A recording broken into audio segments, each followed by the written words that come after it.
Fundamental rights जो हैं article 12 से 35 तक में गिवन है और यह है पार्ट 3। ठीक है, और इसमें हमने 6 फंडामेंटल राइट्स पढ़े थे। मैंने आपको उनके नाम बता दिए थे और कौन से आर्टिकल से लेकर किस आर्टिकल तक उनका डिस्क्रिप्शन दिया हुआ है, इसके बारे में हम लोगों ने पढ़ लिया था। अब इसमें कुछ बातें समझने की हैं कि जब इंडियन कॉन्स्टिट्यूशन बना था उस टाइम फंडामेंटल राइट जो थे वो 7 थे। कितने फंडामेंटल राइट्स थे? 7। तो कौन सा एक राइट है जो हटा दिया गया?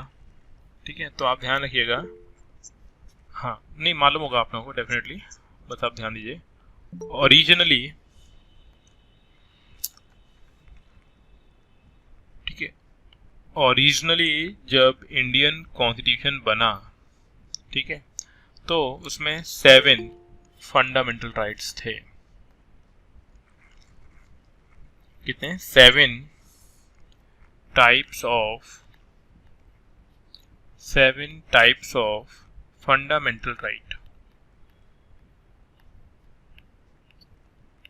फंडामेंटल राइट्स कि हमारे पास 7 टाइप के राइट्स थे। लेकिन अभी करंट में अगर हम बात करते हैं तो करेंटली हमारे पास 6 टाइप्स ऑफ FR है। FR मतलब फंडामेंटल राइट्स है। अब कौन सा एक राइट है जो हटा दिया गया?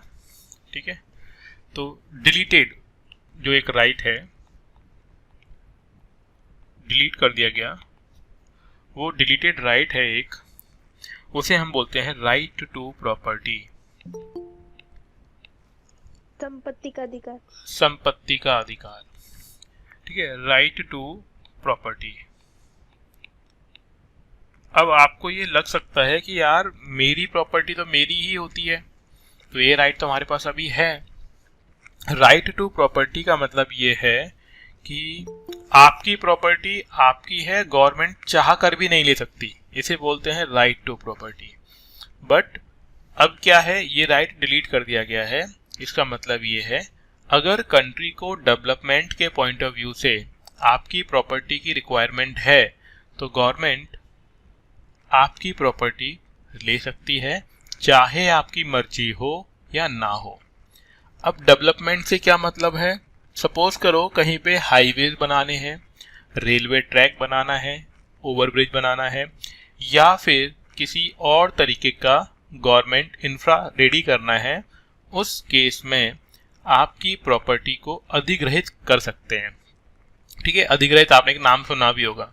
और जो लोग, अगर आप में से कोई नोएडा के आसपास रहने वाला होगा, ग्रेटर नोएडा, या फिर कोई जहां से भी कहीं हाईवे निकला हो, या फिर कहीं पे एयरपोर्ट बनने वाला हो और उसके आसपास अगर कोई रहता होगा, तो वो जानते होंगे कि गवर्नमेंट किस तरीके से प्रॉपर्टी को अपने अंडर में ले लेती है और बदले में मनी दी जाती है, जिसे बोलते हैं मुआवजा हिंदी में। तो अब वो राइट टू प्रॉपर्टी है। पहले क्या था, जैसे आपने कई रोडों में देखा होगा कि रोडें अचानक से घूम जाती हैं किसी घर की वजह से। पहले के जमाने में वो क्यों? क्योंकि उसने अपनी प्रॉपर्टी दी ही नहीं, उसने बोला हम तो नहीं, हम तो यही घर पे रहेंगे, मतलब इसी घर में रहेंगे, भले ही रोड घुमा लो। तो ऐसा पहले होता था। और जब कंट्री को के गवर्नमेंट को लगा कि यार इससे बड़ी दिक्कतें हो रही हैं, तो अब राइट टू प्रॉपर्टी हटा दिया गया है। इसीलिए अब आपको ऐसा देखने को नहीं मिलेगा। रोडें मोस्टली सीधी होती हैं। बट बहुत पहले के टाइम की अगर हम बात करते हैं तो आपने देखा हो, अगर फील किया हो, कई बार बीच रोड पे कुछ मंदिर हुआ करते थे। कोई मंदिर बना दिया है, इलीगल तरीके से बना दिया है, तो उसके चक्कर में पूरी रोड टर्न किया करती थी। वो चीज़ अब नहीं होती है। तो राइट टू प्रॉपर्टी को डिलीट कर दिया गया है। तो अब पहली बात तो इसे कब डिलीट किया गया और कौन से कॉन्स्टिट्यूशनल अमेंडमेंट से, क्योंकि फंडामेंटल राइट्स में जब चेंजेस करते हैं तो उसके लिए होता है कॉन्स्टिट्यूशनल अमेंडमेंट। ठीक है, 44th लिख लीजिए, 44th constitutional amendment, 44th constitutional amendment किया गया था इसके लिए अमेंडमेंट यानी चेंज, ठीक है, बदलाव। ये अमेंडमेंट एक्ट पास किया गया 1978 में और इसके थ्रू एक फंडामेंटल राइट को हटा दिया गया। और अब ये फंडामेंटल राइट तो नहीं है, लेकिन आप इतना तो जानते ही हो कि भाई आपकी प्रॉपर्टी आप ही की प्रॉपर्टी है। ऐसा तो नहीं है कि पड़ोसी आके बोले कि आज से आपका घर मेरा हुआ। इसका मीनिंग कोई ना कोई तो नियम कायदे कानून है, तो उस नियम कानून को हम लोग बोलते हैं लीगल राइट। तो अब करेंटली जो प्रॉपर्टी राइट है आपका वो हो गया है लीगल राइट। तो ये क्या है, अभी लीगल राइट है। और क्योंकि ये राइट है तो कहीं ना कहीं लिखा हुआ होगा। तो ये इंडियन कॉन्स्टिट्यूशन के आर्टिकल 300 में लिखा हुआ है, 300A, ठीक है। और ये पार्ट है, पहले 3rd पार्ट में था, अभी है 12 पार्ट में। और 12 को अगर रोमन में लिखते हैं तो इस तरीके से लिखेंगे, ठीक है। तो आपको ये ध्यान रखना है कि पहले राइट टू प्रॉपर्टी था, 1978 में चेंज हो गया, ठीक है। और अभी राइट टू प्रॉपर्टी जो है लीगल राइट है। और करेंटली कौन से आर्टिकल में आता है ये, 300A में। कोई पूछे कौन सा पार्ट है, तो पार्ट है इंडियन कॉन्स्टिट्यूशन का 12, है ना, 12वें भाग में लिखा हुआ है राइट टू प्रॉपर्टी के बारे में कि ये अब एक फंडामेंटल राइट नहीं है, ये हमारा क्या हो गया, अब एक लीगल राइट है। इसीलिए हम लोग रजिस्ट्री, पट्टा या फिर डॉक्यूमेंटेशन जो करते हैं उसमें लिखा रहता है कि इस पर आपको जो अधिकार मिला है वो 100 साल के लिए, 99 सालों के लिए, इस तरीके से होता है। इसका मतलब है कि उसके आपको रिन्यू कराना पड़ेगा, भले ही वो जमीन आप ही की रहती है, लेकिन लिखा ऐसे ही रहता है कि गवर्नमेंट ने आपको इतने टाइम तक के लिए वो चीज प्रोवाइड करी है। क्लियर, ये बात समझ में आ गई यहाँ पर। Yes sir. अब लिखिए features of fundamental rights. Features of fundamental rights. कौन कौन से फीचर्स होंगे फंडामेंटल राइट्स के, उनके बारे में हम समझेंगे कि क्या क्या फीचर्स हैं जिससे हम ये समझें कि ये हमारे फंडामेंटल राइट्स हैं। ये आपको याद रखने भी हैं और मैं आपको हेडिंग बाई हेडिंग समझा रहा हूँ। आपको ये बुक से भी एक बार क्रॉस वेरीफाई करके याद करने होंगे चीज़ों को। तो पहली चीज तो ये है कि कुछ फंडामेंटल राइट्स सिर्फ और सिर्फ इंडियन सिटीजन्स के लिए हैं और कुछ फंडामेंटल राइट्स इंडियन सिटीजन के लिए भी हैं और फॉरेनर्स के लिए भी हैं, ठीक है, ये ध्यान रखिएगा। तो ऐसे हम लोग लिख सकते हैं all rights are for Indian citizens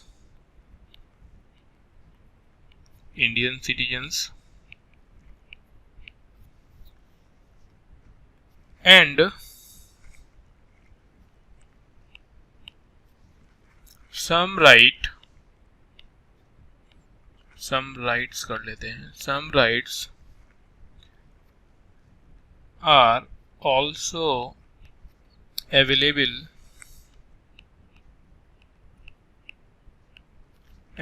for foreigners, ठीक है। अब यहाँ पे समझिएगा कि हम कई बार ऐसे भी घुमा के लिख सकते हैं कि कुछ राइट सिर्फ और सिर्फ सिटीजन्स के लिए हैं, है ना। तो इसका मतलब भी वही है कि कुछ राइट सिर्फ और सिर्फ सिटीजन्स के लिए हैं और कुछ राइट्स फॉरेनर्स के लिए और इंडियंस के लिए भी हैं। ये दो तरीके हैं लिखने के। मैंने बोल दिया कि ऑल राइट्स, ठीक है ना, जितने भी राइट्स हो सकते हैं वो इंडियन सिटीजन को तो मिलेंगे ही मिलेंगे, उसमें से कुछ राइट्स फॉरेनर्स को भी मिल सकते हैं। एक चीज तो ये हो गई। इसी को कैसे बोल सकते हैं कि सम राइट्स ओनली फॉर सिटीजन्स, कुछ राइट्स सिर्फ और सिर्फ सिटीजन्स के लिए हैं और कुछ राइट्स सिटीजन्स के लिए भी हैं और फॉरेनर्स के लिए भी हैं। तो अब हम बात करते हैं कौन से राइट्स ओनली फॉर सिटीजन्स हैं। ओनली फॉर सिटीजन्स, जो इंडियन सिटीजन्स होंगे उनके लिए कौन कौन से राइट्स हैं, तो अभी हम पढ़ेंगे, ठीक है। एक तो आर्टिकल 15 में जो लिखा हुआ है वो ओनली फॉर सिटीजन्स है। देन आर्टिकल 16 में जो लिखा है वो भी ओनली फॉर सिटीजन्स है। देन आर्टिकल 19 में लिखा हुआ है वो भी only for citizens. And article 29 and 30 में जो लिखा हुआ है वो भी सिर्फ और सिर्फ सिटीजन्स के लिए है। ठीक है, इतनी बात क्लियर हो गई। बाकी अब इन आर्टिकल्स में क्या क्या लिखा हुआ है अभी आ जाएगा वन बाई वन, हम अभी ही चैप्टर में पढ़ेंगे। ठीक है, तो एक तो ये हो गया कि ये फीचर हो गया इंडियन कॉन्स्टिट्यूशन के फंडामेंटल राइट्स का, कि पहला फीचर तो ये हो गया कि कुछ राइट्स सिर्फ और सिर्फ सिटीजन्स के लिए हैं और कुछ राइट्स फॉरेनर्स प्लस सिटीजन्स के लिए हैं। अगली चीज क्या है कि ये फंडामेंटल राइट्स हैं क्या। फंडामेंटल राइट्स बेसिकली एक तो गवर्नमेंट को या स्टेट को कुछ भी करने से रोकते हैं, मतलब कुछ भी आर्बिट्री रैंडम करने से रोकते हैं। ठीक है, ध्यान रखिएगा आप। तो देखिएगा,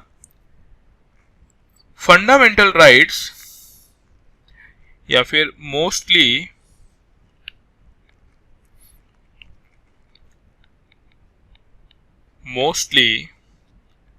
मैं फंडामेंटल राइट्स को शॉर्ट में लिख रहा हूं, FRs are available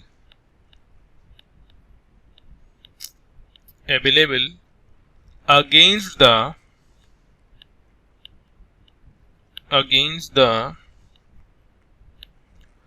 arbitrary action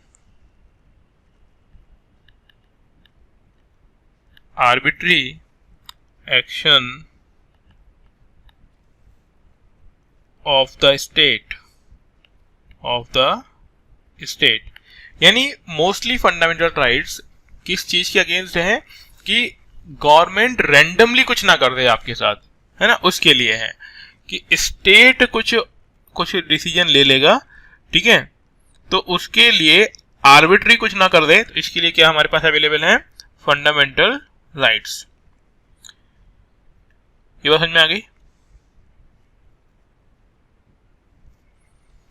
हाँ जी, सेकंड पॉइंट समझ में आ गया, फीचर क्या है फंडामेंटल राइट का। Yes sir.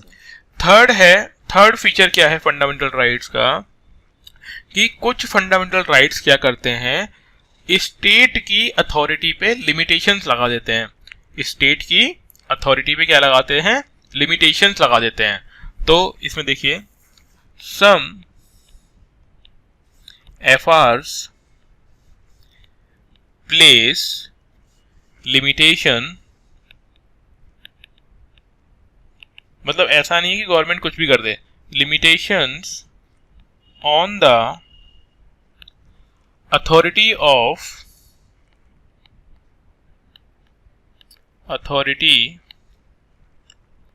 द स्टेट, और यहां पे जब स्टेट बोला गया है मतलब कंट्री, ठीक है, मैंने ब्रैकेट में लिख भी दिया है, स्टेट का मतलब कंट्री, ठीक है। इसका मतलब ये है कि कई बार जो नेगेटिव एक्टिविटीज होती हैं उनकी लिमिटेशन को डिसाइड करता है ये फंडामेंटल राइट्स, तो ये भी इसकी एक क्वालिटी है।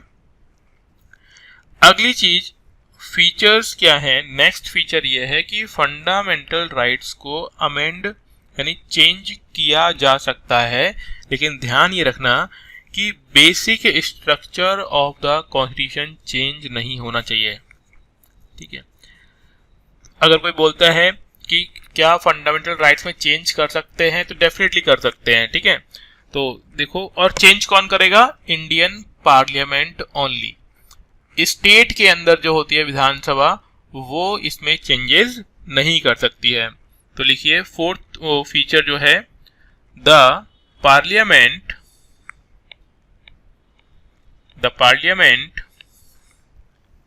Can curtail or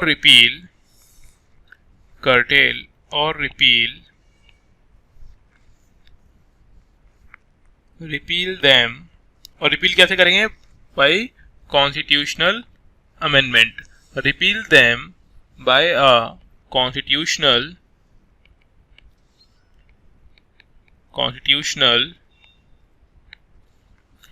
amendment Constitutional Amendment Act without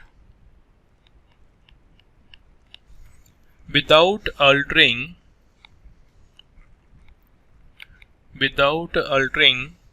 the basic structure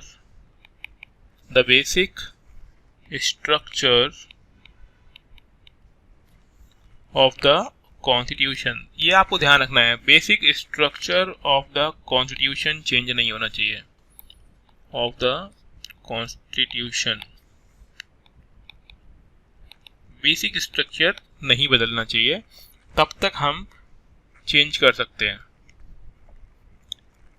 एक तो ये फीचर हो गया। नेक्स्ट फीचर क्या है, अगर किसी पर्सन को फंडामेंटल राइट्स नहीं मिल पाते हैं तो that person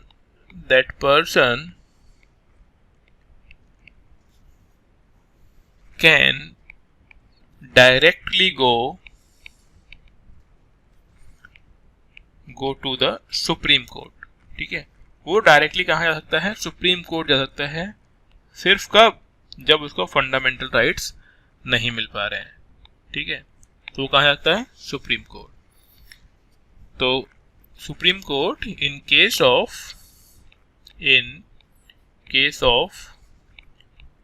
violation of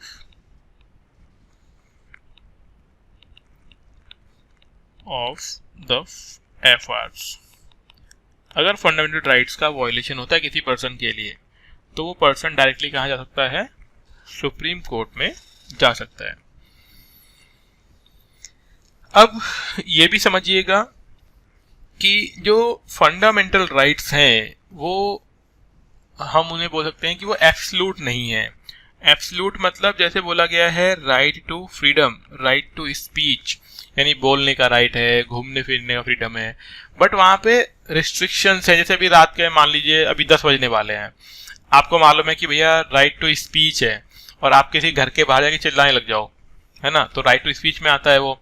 दूसरा आता है राइट टू मूवमेंट, आप किसी घर के गार्डन में घूमने लग जाओ जाके, तो वो तो बात सही नहीं है ना। तो इसका मतलब ये है कि जो फंडामेंटल राइट दिए गए हैं ना, उनके ऊपर रीजनेबल रिस्ट्रिक्शंस भी हैं। रीजनेबल रिस्ट्रिक्शंस मतलब आपको घूमने फिरने का राइट है, लेकिन तब तक जब तक कि दूसरे को प्रॉब्लम्स नहीं हो।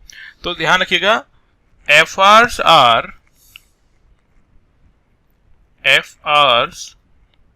are not absolute. ठीक है, वो एब्सोल्यूट नहीं है। ठीक है, एब्सोल्यूट मतलब उनके ऊपर कोई रोक टोक ही नहीं है, ऐसा नहीं है, बट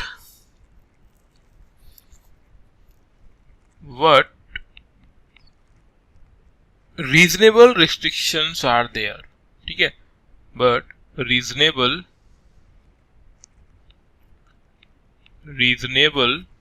restrictions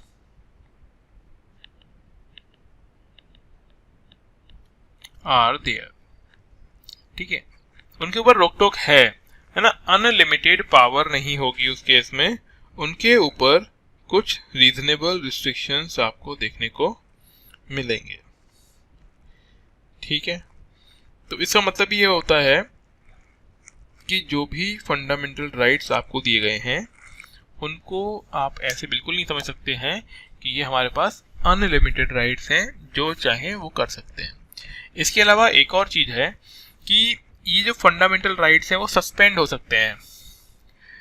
ठीक है, FRs can be suspend, FRs can be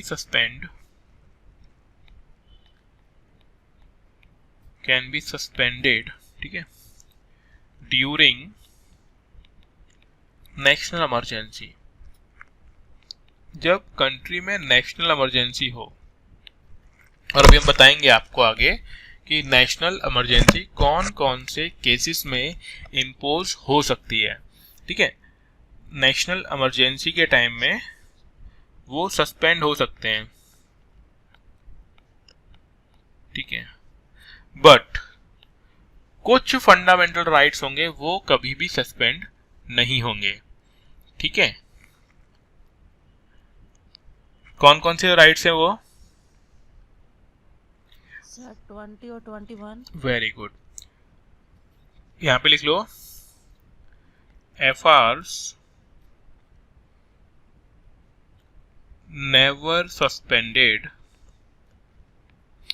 मतलब सेंटेंस नहीं बनेगा बट शॉर्ट में लिख लेना, which are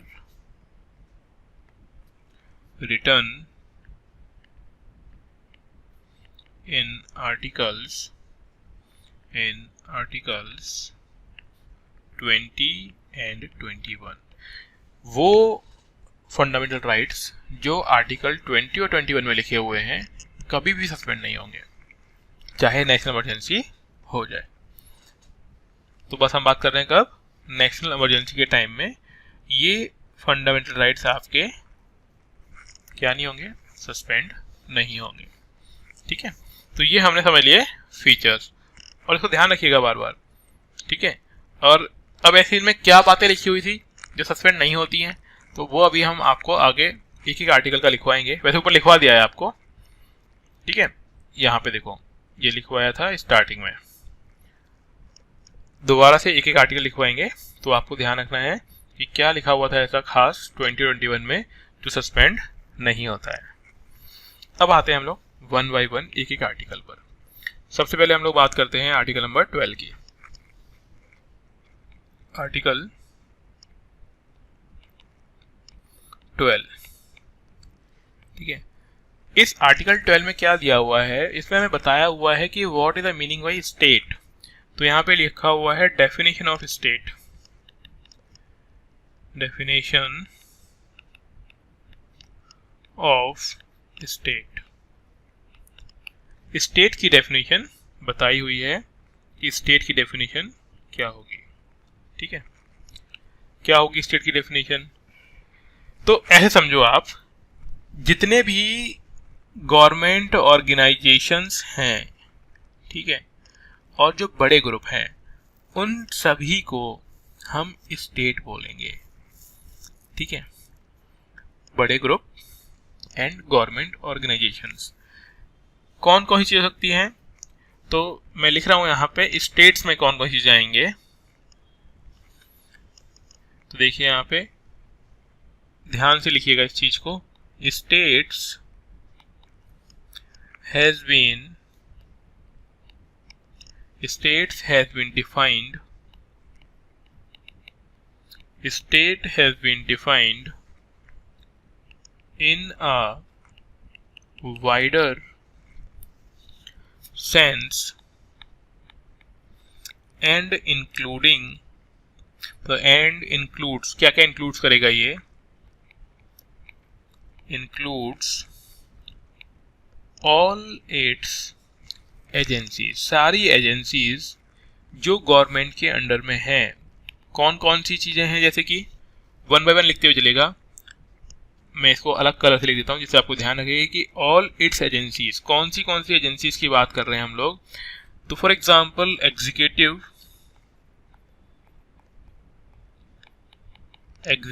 एंड लेजिस्लेटिव, ठीक है, इसको भी हम स्टेट बोल रहे होंगे। ठीक है, तो executive and legislative organs of union, ये यूनियन के ऑर्गन्स हैं, ऑर्गन्स ऑफ यूनियन किसमें आएगा, स्टेट में आएगा। देन स्टेट की authorities, state and local authorities, local authorities, state and local authorities, ठीक है। इसके अलावा statutory and non statutory authorities, मतलब स्थायी समितियां, अस्थायी समितियां, ठीक है, उन्हें भी हम, या फिर ग्रुप है उसको भी हम इसमें काउंट करेंगे। तो statutory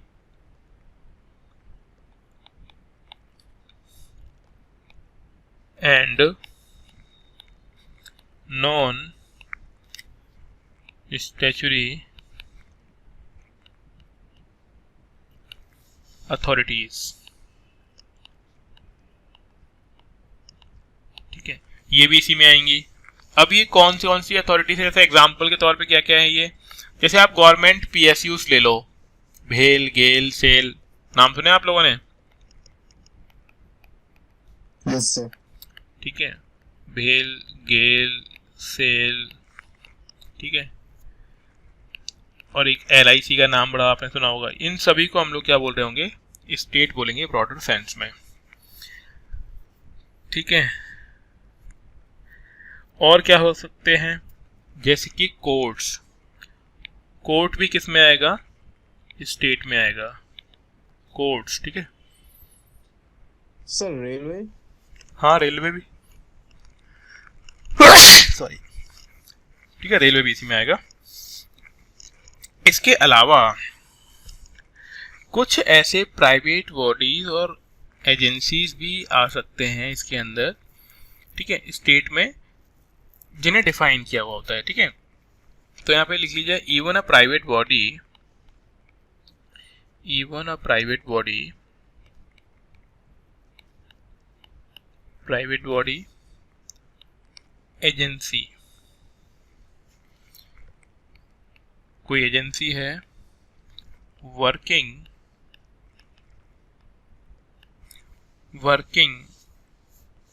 as an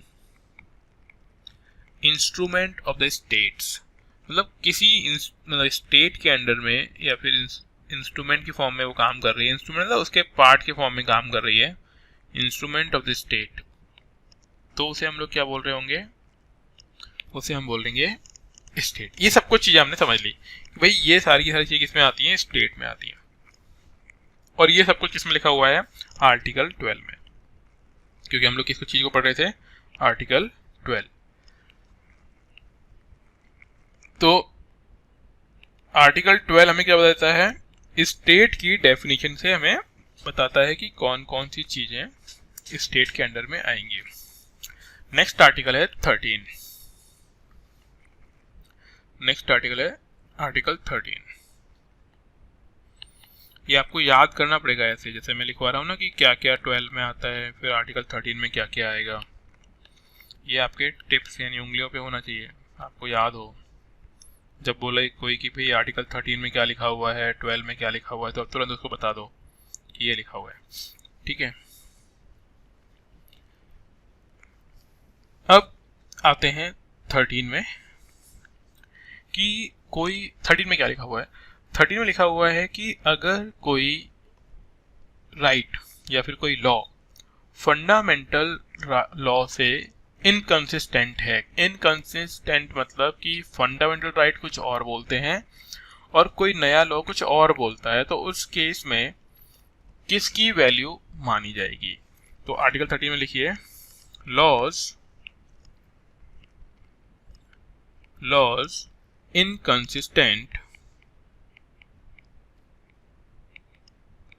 inconsistent with or in derogation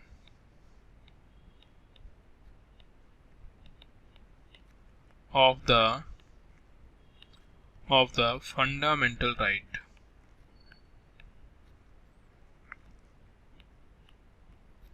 fundamental rights. ठीक है, कि अगर कोई फंडामेंटल राइट से इनकंसिस्टेंट है या फिर वो उसे कॉन्फ्लिक्ट कर रहा है, तो किसकी वैल्यू मानी जाएगी? तो आपको मोटा मोटा ये समझना है कि कोई भी राइट अगर फंडामेंटल राइट से इनकंसिस्टेंट है तो मोस्टली केसेस में ये देखने को मिलता है कि फंडामेंटल राइट ही प्रिवेल करता है। ठीक है, तो इसमें दो तीन बातें हैं वो समझ लीजिए कि जितने भी लॉज हैं, ठीक है, अगर वो पहले लिखे हुए थे, ठीक है, जो भी लिखा हुआ है वो सभी अगर कोई सा भी they are inconsistent with the provision of this part, मतलब अगर वो फंडामेंटल राइट से इनकंसिस्टेंट होंगे तो उनको वॉइड माना जाएगा। ठीक है, इसका मतलब ये हुआ कि फंडामेंटल राइट्स, मैं ऐसे समझाता हूँ आपको कि F R greater than laws. ठीक है, कोई लॉ बनाया गया है, ठीक है, तो उस केस में क्या होगा, फंडामेंटल राइट सुप्रीम होंगे। ग्रेटर देन का मतलब वो बने रहेंगे, सुपीरियर। ठीक, अगर मान लीजिए कोई ऐसा रूल बन रहा है, कोई ऐसा लॉ बन रहा है जो फंडामेंटल राइट के अगेंस्ट है, तो उस केस में भी कौन सी चीज सुप्रीम मानी जाएगी, फंडामेंटल राइट्स ही सुप्रीम होंगे। क्या ये बात समझ में आ पा रही है? यस सर, क्लियर है। ठीक है, अल्टीमेटली आप ये समझिएगा कि फंडामेंटल राइट तो क्या है, बेसिक राइट्स हैं। तो चाहे कोई भी लॉ वगैरह बनाया जाए तब भी उस केस में क्या सुप्रीम माना जाएगा, फंडामेंटल राइट सुप्रीम माने जाएंगे। हालांकि इसमें थोड़ा सा आप देखेंगे, जब डीपीएसपीस और फंडामेंटल राइट में हम कंपैरिजन करेंगे तो आपको चीज़ें थोड़ी डिफरेंट देखने को मिलेंगी। तो वो चीज़ मैं अभी यहाँ पे क्लियर नहीं कर रहा हूँ आपको। जब हम डीपीएसपीस पढ़ाएंगे तो उस केस में मैं आपको बता दूंगा कि जब डीपीएसपीस और फंडामेंटल राइट में कॉन्फ्लिक्ट होगा तो किसको सुप्रीम मानेंगे। ठीक है, तो ऐसे समझिए आप, अगर कोई लॉ बना हुआ है और फिर फंडामेंटल राइट आता है तो फंडामेंटल राइट सुप्रीम हो जाएगा। सिमिलरली अगर कोई लॉ है, ठीक है, मान लीजिए कोई लॉ बनाया गया है, वो पूरा का पूरा फंडामेंटल राइट के अगेंस्ट नहीं है, सम पार्ट, अगर उसका कुछ सम पार्ट क्या करता है, कॉन्फ्लिक्ट करता है फंडामेंटल राइट से, तो क्या करेंगे उस केस में, वो कुछ पार्ट क्या करेंगे, रिमूव कर देंगे। ये समझिएगा, जितना पार्ट फंडामेंटल राइट से कॉन्फ्लिक्ट कर रहा है उतना ही पार्ट को क्या कर दिया जाएगा, रिमूव कर दिया जाएगा। ठीक है, बात समझ में आई? एक चीज तो ये, Yes, sir. अगर सपोज कर लो कि कोई सुप्रीम कोर्ट को जजमेंट दे दे, है ना, और वो बोल ही देगी भैया नहीं ये तो अब चेंज ही होना है, तो ध्यान रखिएगा, अगर कभी भी सुप्रीम कोर्ट कोई डिसीजन देता है तो वो हमेशा इन फ्यूचर एप्लीकेबल होगा। कब एप्लीकेबल होगा, इन फ्यूचर, मतलब आगे के अंदर। ठीक है, जो जजमेंट सुप्रीम कोर्ट देगा, ना कि पास्ट में। ठीक है, तो पास्ट को बोलते हैं रेट्रोस्पेक्टिव। क्या बोलेंगे पास्ट को, नॉट रेट्रोस्पेक्टिव, लिख लो इसको। जो भी कोई रूल अगर सुप्रीम कोर्ट देता है तो वो रेट्रोस्पेक्टिव तरीके से इंप्लीमेंट नहीं होता है। हमेशा जो रूल होगा वो फ्यूचर के लिए एप्लीकेबल होता है, पास्ट में नहीं। जैसे मान लो कि कल तक कोई किसी का, मान लीजिए कि बाहर नल लगा हुआ है, कोई टैप लगी हुई है, उसको तोड़ दिया किसी ने, और उसके लिए कोई रूल बना ही नहीं था, है ना, सुप्रीम कोर्ट ने कोई जजमेंट ही नहीं दिया था कि कोई दिक्कत नहीं है, तोड़ दिया तो तोड़ दिया। लेकिन अगर आज ये सुप्रीम कोर्ट एक लॉ बना दे कि अगर किसी ने किसी के टैप को तोड़ा, नल को तोड़ा, तो उसको मान लो 50 रुपए देने पड़ेंगे। ठीक है, तो वो नियम आज से है, तो जो जिसने कल तोड़ा था ना पास्ट में, उसके ऊपर ये चीज एप्लीकेबल नहीं होगी, है ना। अगर वो केस भी करता है तो ये रूल्स और रेगुलेशंस होंगे वो हमेशा क्या होते हैं, इन फ्यूचर एप्लीकेबल होते हैं, पास्ट से कभी भी एप्लीकेबल नहीं होंगे। और पास्ट को बोलते हैं रेट्रोस्पेक्टिव, पास्ट को क्या बोलते हैं, रेट्रोस्पेक्टिव। क्लियर? Yes sir. चलिए अब अगला लिखिए कि फंडामेंटल राइट को क्या चेंज कर सकते हैं, तो वो तो हम समझ ही गए हैं कि जब 6th फंडामेंटल राइट को हटा, मतलब 6 रह गए, पहले 7 थे, तो डेफिनेटली चेंज तो कर सकते हैं। तो हम समझते हैं यहाँ पे कि फंडामेंटल राइट्स को चेंज कर सकते हैं या नहीं कर सकते हैं, तो इसे बोलते हैं अमेंडमेंट। तो लिखिए अमेंडमेंट, या फिर इसे हम बोल सकते हैं अमेंडेबिलिटी। ठीक है, कि वो चेंज हो सकते हैं या नहीं हो सकते हैं। तो एक चीज तो हम समझ ही गए होंगे कि हाँ भाई बिल्कुल चेंज हो सकते हैं, बट क्या नहीं टूटना चाहिए, बेसिक स्ट्रक्चर ऑफ जो कॉन्स्टिट्यूशन है वो डिस्ट्रॉय नहीं होना चाहिए। लेकिन ये चीज क्या है ना, एकदम से इंप्लीमेंट नहीं हो गई, ये चीज भी एक लंबे टाइम में आई। तो इसके लिए कुछ केसेस हुए जो हमें पढ़ने हैं। पहला केस ये हुआ, उसे बोलते हैं शंकरी प्रसाद केस। तो इसको लिख लो, शंकरी प्रसाद केस। इस केस में अगर किसी को ईयर भी लिखना है तो 1951 में हुआ था ये केस। इस केस में डिसाइड किया गया कि parliament has the power to amend the fundamental rights, यानी पार्लियामेंट के पास पावर है फंडामेंटल राइट्स को अमेंड करने की। तो लिख लीजिए इसमें क्या जजमेंट आया, parliament has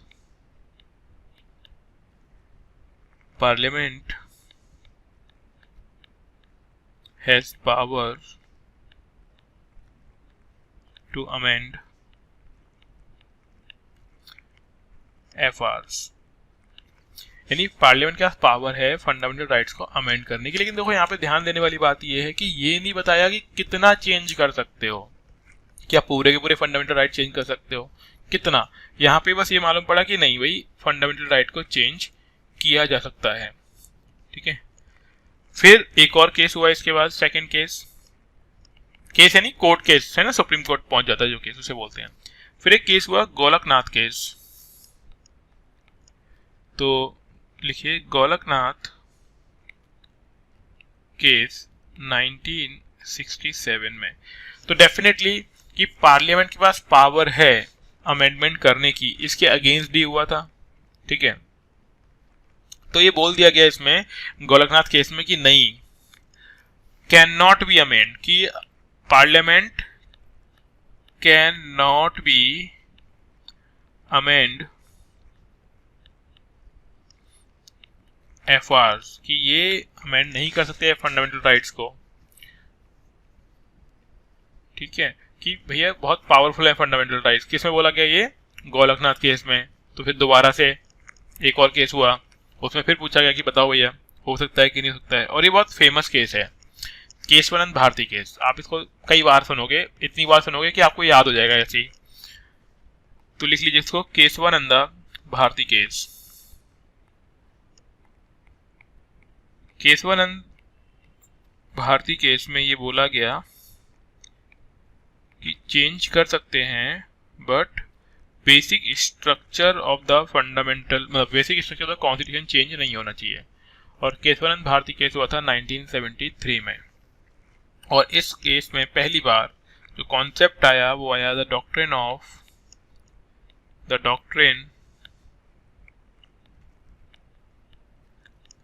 the basic structure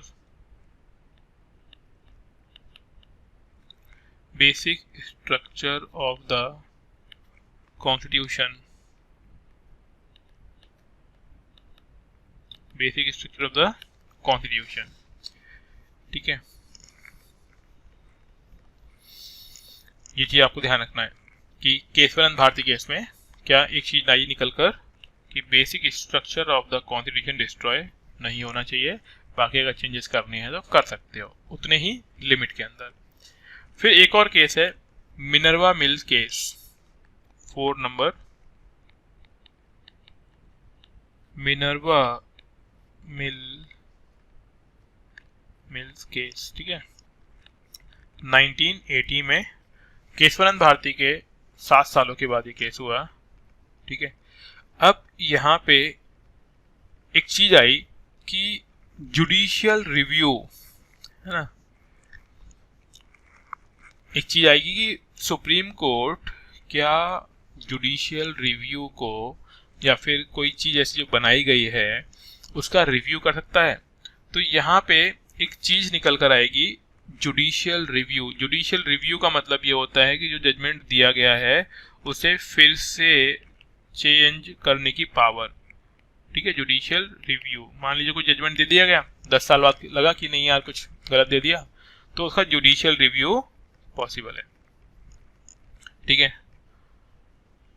बात समझ में आई? Yes, sir. अब एक चीज ये है कि किसी भी चीज को जुडिशियल रिव्यू कर सकते हैं। तो गवर्नमेंट को थोड़ा दर्द हुआ कि यार जुडिशियल रिव्यू कर सकते हैं, इसका मतलब ये हो सकता है कि फ्यूचर में कोई रूल बनाया, मतलब कोई चीज जजमेंट दिया गया और फिर वो दोबारा से जुडिशियल रिव्यू हो जाए उस चीज का, ठीक है। तो इन्होंने बोल दिया कि देखो यार जुडिशियल रिव्यू हर चीज का नहीं कर सकते हो। तो जो जुडिशियल रिव्यू का केस था ना उसको कर्टेल कर दिया गया कि भाई जुडिशियल रिव्यू नहीं कर पाओगे। कर्टेल कर देने का मतलब होता है नहीं कर पाना, ठीक है, कि जुडिशियल रिव्यू की जो कॉन्सेप्ट है ना वो नहीं। फिर एक और केस होगा, उसे बोलेंगे, नाम थोड़ा सा मतलब अलग है, कोहेलो, IR कोहेलो केस बोलते हैं उसको, ठीक है। IR कोहेलो केस में ये बोला गया कि अगर कोई चीज मतलब कोई भी चेंजेस, हमने स्केड्यूल्स पढ़े थे, कोई 9th स्केड्यूल में अगर हमने पुट कर दिया तो अब उसे हम लोग जुडिशियल रिव्यू उसका नहीं कर पाएंगे, ऐसा बोला गया, ठीक है। लेकिन फिर कुछ दिनों के बाद होगा कि नहीं, कि हर चीज का जुडिशियल रिव्यू संभव है। तो आपको ध्यान रखना है IR कोहेलो केस 2007, और हम केसेस को अलग से डील करेंगे, है ना, एक केसेस को सबको एक साथ ले लेंगे। तो इसमें क्या बोला गया, laws placed in the 9th schedule, अगर हमने कोई चीज 9th स्केड्यूल में डाल दी, from the date of case 1 under Bharati case 1 under Bharati verdict यानी नतीजा, ठीक है, केस का जो वर्डिक्ट आया, ठीक है, verdict subject to judicial review. इन्होंने बोला कि भैया चाहे 9 में डालो चाहे किसी में भी डालो, पहले ये था कि 9th स्केड्यूल में डाल दिया तो जुडिशियल रिव्यू नहीं कर सकते, ठीक है। लेकिन उन्होंने बोला कि नहीं, केस 1 भारती केस के बाद से यानी 1973 के बाद से चाहे किसी भी चीज को किसी भी आर्टिकल में डाल दीजिए, उसका जुडिशियल रिव्यू हो सकता है। और करंट कंडीशन यही है कि चाहे कोई भी लॉ कहीं भी लिखा हुआ हो, उसका जुडिशियल रिव्यू कर सकता है सुप्रीम कोर्ट, है ना। और जुडिशियल रिव्यू करता कौन है ये भी ध्यान रखिएगा, जुडिशियल रिव्यू करेगा कौन, सुप्रीम कोर्ट करेगा, ठीक है। जुडिशियल रिव्यू करने की पावर किसके पास है, सुप्रीम कोर्ट के पास है। हाँ जी, यहाँ तक बात क्लियर हुई, यस सर, क्लियर है। गुड। अब हम लोग आते हैं अपने फंडामेंटल राइट पर, क्योंकि आर्टिकल 12 में तो क्या लिखा हुआ था, हाँ जी, आर्टिकल 12 में बताया हुआ था हमको कि स्टेट की डेफिनेशन क्या होगी, ठीक है। और आर्टिकल 13 में क्या बताया गया था कि फंडामेंटल राइट्स और किसी दूसरे राइट्स में जब कॉन्फ्लिक्ट होगा तो कौन सा राइट सुप्रीम माना जाएगा, है ना। ये दो चीजें हमने समझ ली। उसके बाद अब हमें समझना है कि अलग अलग राइट, फंडामेंटल राइट्स में क्या क्या चीजें गिवन है, तो वो देखिए। सबसे पहले आता है 12 हो गया, 13 हो गया, तो अब कौन सा आएगा, 14। तो लिखिए आर्टिकल 14। आर्टिकल 14 में क्या लिखा हुआ था, हमने ऊपर लिखवाया भी था आपको, आई होप आप लोगों ने एक बार रीडिंग की हुई हो। आर्टिकल 14 बताता है इक्वलिटी बिफोर लॉ, मतलब कानून के सामने सभी बराबर हैं, कोई भी कानून से ऊपर नहीं होगा। अब इक्वलिटी बिफोर लॉ के लिए ये तो हो गया, लिखा हुआ है आर्टिकल 14 में। इसके दो कॉन्सेप्ट हो सकते हैं, यानी हम दो तरीके से इनमें बात कर सकते हैं। पहला हम बोल सकते हैं इक्वलिटी बिफोर द लॉ, तो इसको मैं समझा देता हूं आपको, लिखिए पहले एक बार, इक्वलिटी बिफोर द लॉ। ये कहां से लिया गया है, पहली बात तो कि बिफोर द लॉ यानी कानून के सामने सभी बराबर हैं, ये लिया गया है ब्रिटेन के कॉन्स्टिट्यूशन से। तो इसको लिख सकते हो ब्रिटिश ट्रेडिशन। ब्रिटिश ट्रेडिशन में ये था कि कानून के सामने सभी लोग बराबर हैं। एक होता है equal protection of the law, दूसरी चीज क्या होती है, equal protection of law, equal protection of laws. ठीक है, ये कहां से लिया गया है, ये लिया गया है अमेरिकन कॉन्स्टिट्यूशन से, अमेरिकन कॉन्स्टिट्यूशन।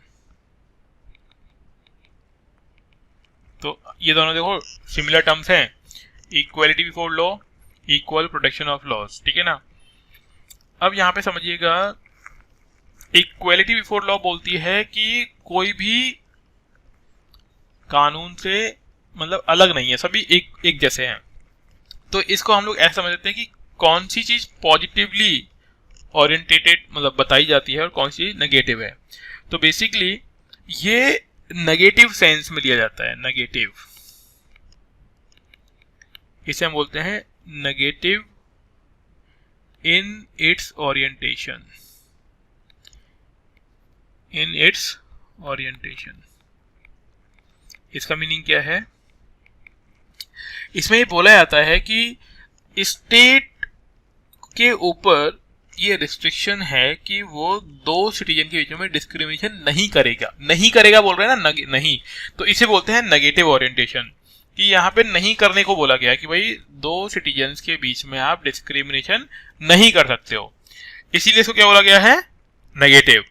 दूसरा जो हम देख रहे हैं अमेरिकन वाला, तो बोल रहा है इक्वल प्रोटेक्शन ऑफ लॉ, कि सभी के लिए लॉस इक्वल होंगे, तो यहाँ पे कहीं नेगेटिव बात नहीं कर रहे हैं, तो इसे बोलते हैं पॉजिटिव कॉन्सेप्ट। क्या बोलेंगे इसको, पॉजिटिव कॉन्सेप्ट।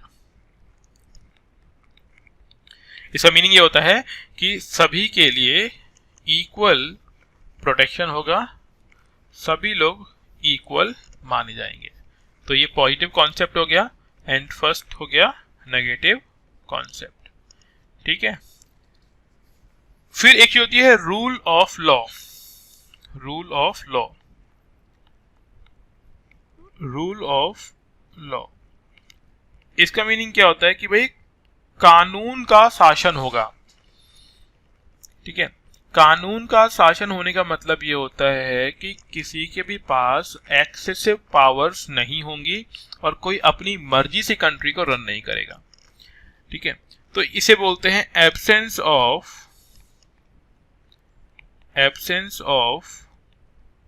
Arbitrary powers. किसी के भी पास एक्स्ट्रा पावर, रैंडम पावर नहीं होनी चाहिए। ठीक है, और साथ ही साथ एंड इक्वलिटी बिफोर लॉ। ठीक है, लॉ के सामने सभी लोग क्या होंगे, बराबर होंगे। और ये तो आप जान ही रहे हो कि basic structure of the constitution कभी भी चेंज नहीं होना चाहिए। Basic structure of the constitution हमेशा बना रहना चाहिए। ठीक है, अब देखो कभी कभी क्या होता है, जो डीपीएसपीस दिए गए हैं, हम लोग पढ़ेंगे directive principle of state policy, वो कुछ डिफरेंस कर देते हैं। जैसे कि मान लो बोल रहे हैं किसी के पास भी एक्स्ट्रा प्रिविलेज नहीं होंगे, सभी लोग इक्वल हैं, लेकिन हकीकत देखी जाए तो इक्वल तो नहीं है। जैसे कंट्री के प्रेसिडेंट हैं, गवर्नर्स हैं, एमएलएस हैं, एमपीज हैं, तो ये ऑलरेडी लिखा हुआ है कि कुछ लोगों को इम्यूनिटीज दी गई है। क्या दी गई है, कुछ लोगों को इम्यूनिटीज दी गई हैं। ठीक है, और ये इम्यूनिटीज क्यों दी गई हैं, किसी विशेष स्पेशल पोजीशन पर होने के लिए। तो इम्यूनिटीज किन किन लोगों को मिली हुई है, जैसे कि प्रेसिडेंट हो गए हमारी कंट्री के, प्रेसिडेंट ऑफ इंडिया, इनको कुछ एक्स्ट्रा बेनिफिट या इम्यूनिटीज मिली हुई है। Then governors of state, then MPs, MLAs. ठीक है, इन लोगों को, और साथ ही साथ जो दूसरी कंट्री के राजदूत हैं, फॉरेन डिप्लोमेट्स। ठीक है, फॉरेन डिप्लोमेट्स, इनको कुछ इम्यूनिटीज दी गई हैं, यानी कुछ एक्स्ट्रा बेनिफिट्स दिए गए हैं।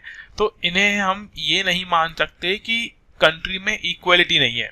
आपको ध्यान रखना है, इक्वलिटी तो है, बस इन लोगों को कुछ स्पेशल बेनिफिट प्रोवाइड किया गया। क्लियर? क्या जो मैं पढ़ा रहा हूं समझ में आ रहा है आप लोगों को? Yes sir. कहीं दिक्कत तो नहीं आ रही है? किसी को नींद वगैरह? No sir. ठीक है, नेक्स्ट देखिए आर्टिकल 15। हाँ ठीक है, देखो आर्टिकल 15 क्या बोल रहे हैं कि आप लोगों में डिस्क्रिमिनेशन यानी पब्लिक के बीच में डिस्क्रिमिनेशन नहीं कर सकते।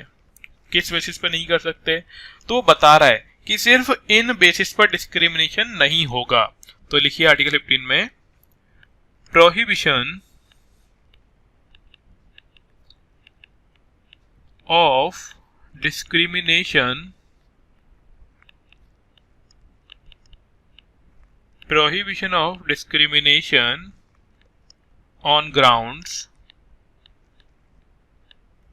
on grounds of religion,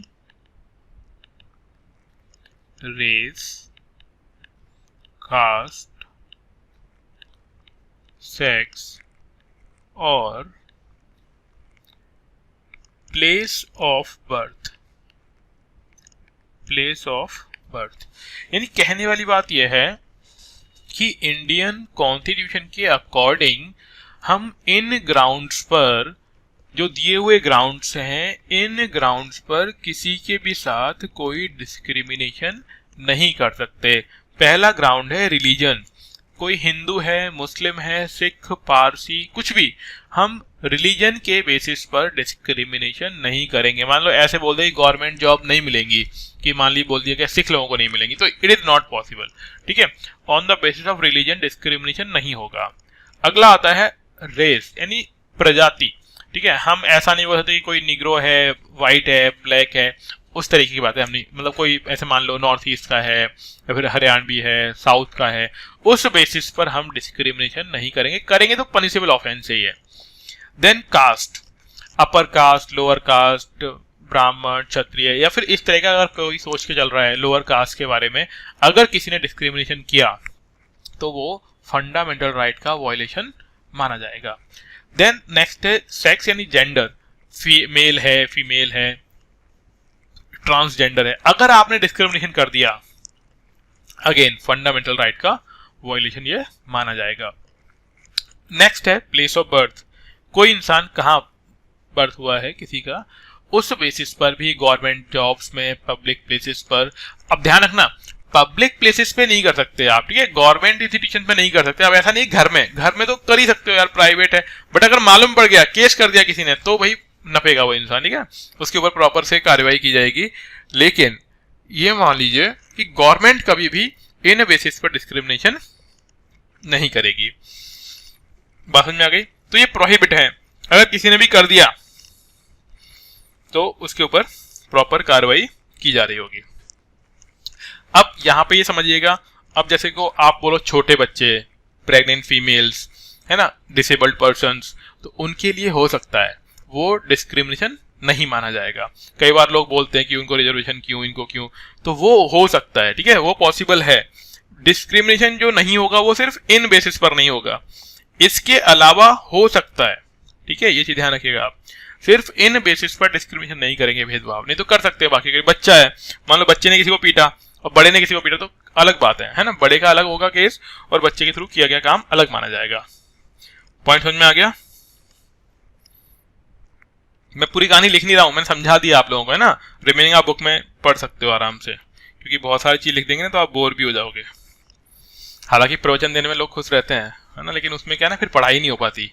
जैसे आप यूट्यूब पे वीडियोस देखते होगे, आपको रैंडमली मिलते होंगे ना, वो प्रवचन अच्छे लगते हैं, स्टेटमेंट, मोटिवेशनल, लेकिन उससे क्या ना पढ़ाई नहीं हो पाती। जैसे हम लोग बोलते भी हैं खास तौर पे क्लास में कि जब हम कोई एग्जाम्पल देते हैं ना और कुछ फनी चीज़ है तो फनी चीज़ याद आती है, आंसर याद नहीं आ रहा होता है एग्जाम में। तो दैट्स वाई आपको प्रॉपर ध्यान दे के पढ़ना है ना। वैसे भी क्लास इतनी बड़ी होती नहीं है कि आप लोग बोर हो, तो बस आपको थोड़ा फोकस बना के रखना है। तो ये हो गया हमारा आर्टिकल 15। देन नेक्स्ट आर्टिकल जो हमारा है वो है आर्टिकल 16। नेक्स्ट लिखिए आर्टिकल 16। आर्टिकल 16 आर्टिकल 15 से मिलता जुलता है। ये बोल रहा है कि अगर पब्लिक जॉब निकली है, गवर्नमेंट जॉब निकली हुई है, तो सभी को इक्वल मौका दिया जाएगा। तो इसे बोलते हैं equality of opportunities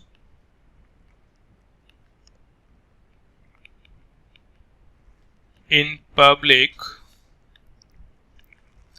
employment. Public employment में आप इक्वलिटी रखेंगे। लेकिन कभी कभी हो सकता है स्टेट ग्राउंड पर, कई बार ये बोल सकते हैं कि भैया रेजिडेंस होना चाहिए वहाँ का, ठीक है।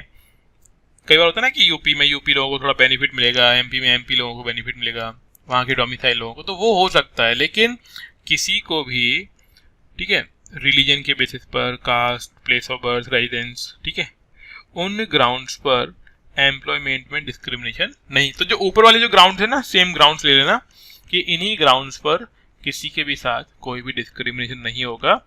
लेकिन हाँ, ऐसा हो सकता है कि बैकवर्ड क्लास के लिए कोई सीट्स रिजर्व कर दी जाए, ठीक है, जो पुअर लोग हैं उनके लिए सीट रिजर्व कर दी जाए, तो वो कर सकते हैं, है ना, उनको एक्स्ट्रा बेनिफिट मिल सकता है।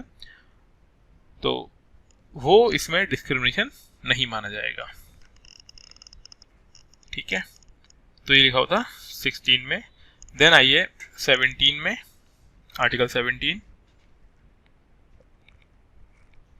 आर्टिकल 17 बोलता है अबॉलिशन ऑफ अनटचेबिलिटी। आप किसी के भी साथ छुआछूत वाला बिहेवियर, ये जिसे हम बोलते हैं अनटचेबिलिटी, वो प्रैक्टिस नहीं कर सकते, मतलब वो किया तो गए, है ना, केस लग जाएगा आपके ऊपर। तो इसे बोलते हैं abolition of untouchability.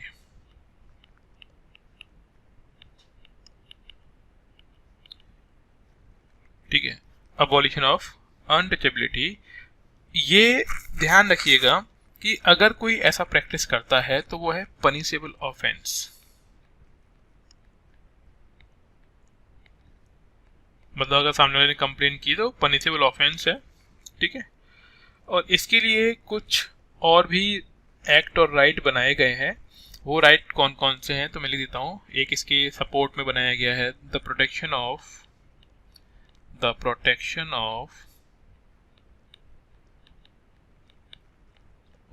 Civil rights act 1955। पहली बार 1955 में बनाया गया था और बोला गया था कि अनटचेबिलिटी क्या होगा, एक पनिशेबल ऑफेंस माना जाएगा। और इसके बाद एक और एक्ट बना है the scheduled caste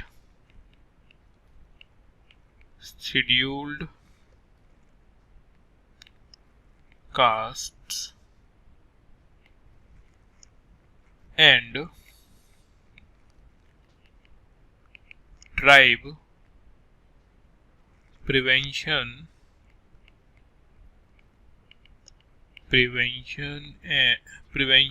of atrocities act, ये बना है 1989। ये आपको ध्यान रखना है, ठीक है। ये ध्यान रखिएगा कि आर्टिकल 17 सभी लोगों के ऊपर एप्लीकेबल है।